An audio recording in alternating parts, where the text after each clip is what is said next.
ఇప్పుడు నందమూరి బాలకృష్ణ గారు మాట్లాడతారు. అధ్యక్ష, ఇందాక గౌరవ శాసనసభ్యులు కామినేని శ్రీనివాసరావు మాడుతూ అప్పుడే అందరూ ఇండస్ట్రీ కలవడానికి వెళ్ళినప్పుడు సైకో గారిని చిరంజీవి గారు గట్టిగా అడిగితే అప్పుడు ఈయన వచ్చాడంది అబద్ధం. గట్టిగా ఎవడు అడగలేదు అక్కడ. అది మీరు అన్నారు ఇందాక, ఏదో గట్టిగా అడిగితే ఈయన వచ్చాడు మళ్ళీ కలవడానికి, లేకపోతే ఏదో సినిమాటోగ్రఫీ మినిస్టర్ కలవమన్నారు అని. ఏంటంటే అడిగినా అండి అవి మిగతాను ఓకే, అవమానించడం ఆయన ఓకే, ఏదో ఆయన పెద్ద గట్టిగా చెప్తే ఆయన దిగి వచ్చాడంట కలవడానికి, లేకపోతే సినిమాటోగ్రఫీ మినిస్టర్ కలవమన్నా అంట. మనకు కూడా నాకు ఇన్విటేషన్ వచ్చింది ఇక్కడ ఫిల్మ్ డెవలప్మెంట్ ఒక లిస్ట్ తయారు చేయమని. నాది 9వ పేరు వేశారు. అది ఎవరో ఈయన నేను అడిగాను కూడా, దుర్గేష్ గారిని కూడా అడిగాను, గౌరవ సినిమాటోగ్రఫీ మంత్రి కూడా అడిగాను, ఎవడో అడిగేసిందని. The respect a human being, even be opposition or us. 9వ పేరు వేశారు.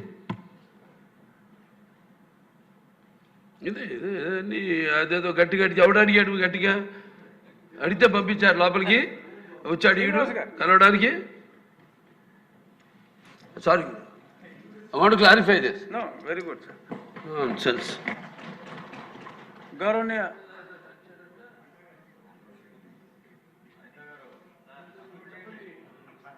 అయిపోయింది. గౌరవనీయ ముఖ్యమంత్రి వర్యులు.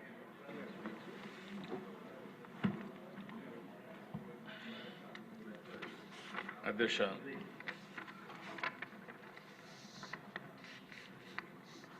మొట్టమొదటిసారిగా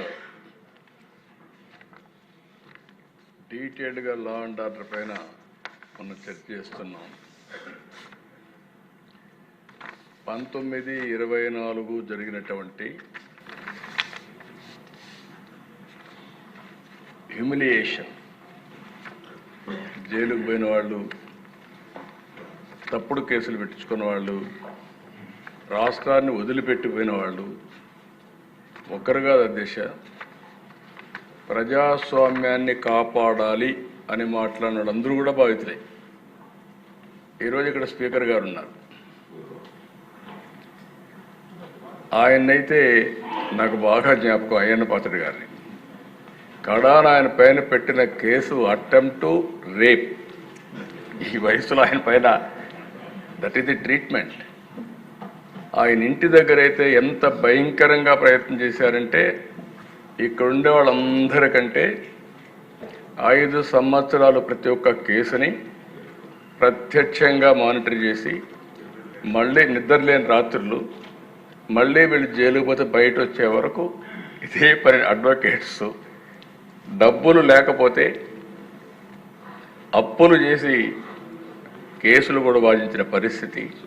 ఇలాంటి అనేక అప్ టు సుప్రీంకోర్టు లాయర్స్ అధ్యక్ష అవన్నీ చేశాం.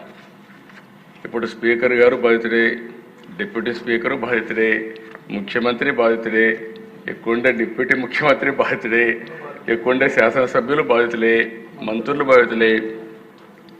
ఎప్పుడు అధ్యక్ష నా మీద ఎవరు కేసులు పెట్టాలంటే భయపడతారు, ఎందుకంటే నేను ఏ తప్పు చేయను కాబట్టి. నా విశ్వాసం ఏంటంటే నేను తప్పు చేయను, లీగల్గా టెక్నికల్గా పర్ఫెక్ట్గా ఉంటాను. ఎవడైనా తప్పు చేస్తే మాత్రం వాడి గుండెల్లో రైళ్లు బరిగి తీర్చే వరకు, వాడు మారే వరకు వదిలిపెట్టను. అది నా పద్ధతి, అది చరిత్ర కూడా. ఒక ముఖ్యమంత్రిగా ఉండే వ్యక్తి దానికంటే అధ్యక్ష ముందు ఒకసారి చూస్తే నా మీద 17 కేసులు. కడాన నేను అడిగితే ఎందుకైనా నా మీద కేసు పెట్టారు, ఏం పెట్టారు చెప్పంటే, తెల్లవారు నిద్ర లేపి రాత్రి తలుపులు కొడితే బయట వస్తే ఏం కేసు పెట్టారు చెప్పమంటే, కేసు మళ్ళీ ఇస్తాం, ఎఫ్ఐఆర్, మీరు వెహికల్ ఎక్కమన్నారు. వాట్సాప్లో పంపిస్తా ఉన్నాను. అంటే అరాచకాలకు పరాకాష్ట ఇవన్నీ. యువగళం పైన అయితే లోకేష్ పోతా ఉంటే ఆయన బాధ్యతే. ఎవ్రీవేర్ మైక్ ఇవ్వాల. అది సరే, నేను వెళితే ఆ దిశ అంగళ్ళలో నేను రాష్ట్రం మొత్తం ఒక యాత్ర పెట్టుకున్నాను. ఆ యాత్ర ఏంటి? ఇరిగేషన్ ప్రాజెక్ట్స్ అన్నిటినీ మీరు నిర్లక్ష్యం చేశారు. పవర్ పాయింట్ ప్రజెంటేషన్ చేసి నేను చేస్తా వస్తే ఎగ్జాక్ట్గా పొంగునూరు కాన్స్టిట్యున్సీ కంటే ముందు తంబళ్ళపల్లి కాన్స్టిట్యున్సీలో వాళ్ళు చేసిన తప్పుడు పనులు, తప్పుడు బిల్లు, వర్క్స్ అన్ని విజిట్ చేసి వస్తూ ఉంటే, దారిని వస్తూ ఉంటే నా మీద దాడి చేసి, మా వాళ్ళపైన దాడి చేసి తిరిగి నా పైన కేసులు పెట్టారు. ఎక్కువండే రామప్రసాద్ రెడ్డి ఉన్నాడు, కిషోర్ కుమార్ ఉన్నాడు, వీళ్ళందరూ ఉన్నారు, దేశాలు నాతోనే ఉన్నారు. ఇవన్నీ చూస్తే అది ఒక్కొక్క స్టోరీ చెప్పుకుంటా పోతే ఈరోజు కాదు, చాలా టైం పడుతుంది. యువగళం పైన అయితే 12 కేసులు పెట్టారు. అనపర్తిలో కూడా తమరు నడిచెళ్ళారు. అనపర్తిలో నన్ను నిలిపేస్తే అనపర్తి వరకు నడిచి వస్తే మళ్ళా కేసులు పెట్టారు. దాంట్లో కూడా కేసులు పెట్టారు. 12 కిలోమీటర్లు నడిచి వచ్చా. అక్కడ కరెంట్ తీస్తే మళ్ళీ సెల్ ఫోన్లు వెలుగులో మీటింగ్ చేశారు. అక్కడ అది కూడా కరెంట్ అంతా కట్ చేస్తే సెల్ ఫోన్ వెలుగులు పెట్టి ఇక్కడే ఉన్నాడు మన రామకృష్ణారెడ్డి.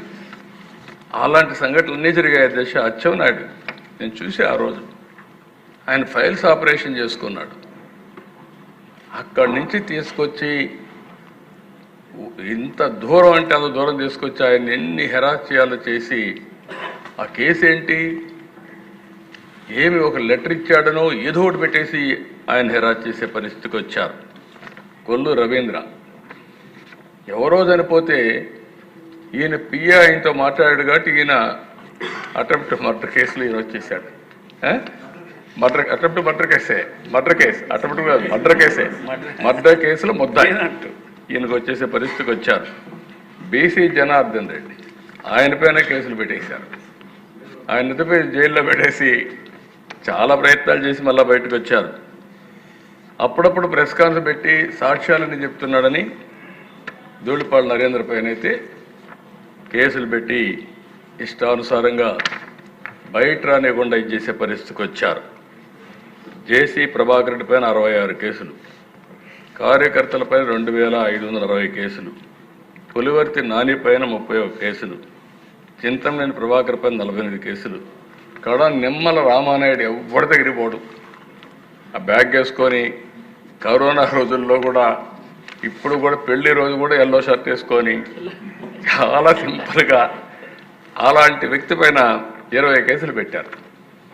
నేను చాలామందిని చూశాను కానీ నిమ్మల రామానాయుడు ఎప్పుడు గొడవ పోయాడు కాదు.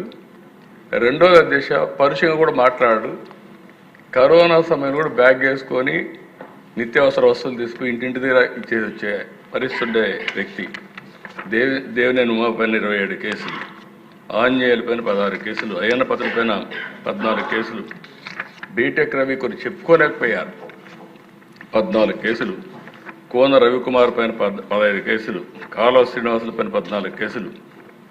ఇక సరే మిమ్మల్ని అయితే చాలా ఎట్లా చేశారో ప్రపంచానికి అంత తెలుసు. ఆ రోజు మీరు లోపలున్న ఆ రాత్రి అంతా నాకు నిద్ర లేని పరిస్థితి. ఈ విధంగా మిమ్మల్ని కాపాడుకోవాలి. ఇంట్లో వాళ్ళకి మీరే ధైర్యం చెప్పారు.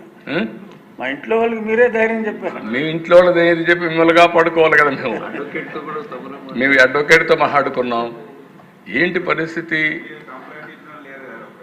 అగమ్య గోచరం. హైకోర్టు, మళ్ళీ ఇక్కడ కోర్టు, సుప్రీంకోర్టు, ప్రతి ఒక్క కోర్టుతో సమన్వయం చేసుకుని ఎట్లా కాపాడుకోవాలో కాపాడుకోవడం కోసం నెక్స్ట్ డే జైలు కూడా పంపించారు కదా మిమ్మల్ని. కొట్టిన తర్వాత కూడా జైలుకి పంపించేసి మళ్ళీ అప్పుడు రాకపోతే ఆ జైల్లోనే ఏదో చేసి అనుకుంటే పెద్ద ప్రయత్నాలు చేసి అక్కడి నుంచే కదా మీకు సాయంత్రానికి మీకు ఆర్డర్స్ తెప్పించి హైదరాబాద్ మిలిటరీ హాస్పిటల్ పంపించి అక్కడ చెక్ చేస్తే మొత్తం వాస్తవాలన్నీ బయట పెట్టి అక్కడి నుంచి మీకు బెయిల్ ఇచ్చే పరిస్థితి, బయట వచ్చే పరిస్థితికి వచ్చారు.